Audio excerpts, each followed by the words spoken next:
Deep in the heart of Africa, shrouded by the misty forests of Virunga, rises Nyiragongo, a living volcano where Earth's molten fury never rests. It is one of the few volcanoes in the world that contains a permanent lava lake, constantly bubbling and glowing like the gateway to an underworld.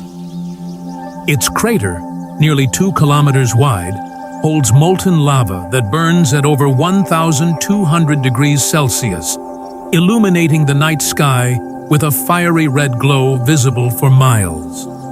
Standing on the rim, you can hear the deep rumble of the magma and feel waves of heat rising from the Earth's core, a terrifying yet mesmerizing experience. Nyiragongo is not just a geological marvel. It's a raw symbol of the planet's untamed power, a reminder that beneath our feet, Earth still breathes fire, and that we remain humble wanderers on a living, shifting world.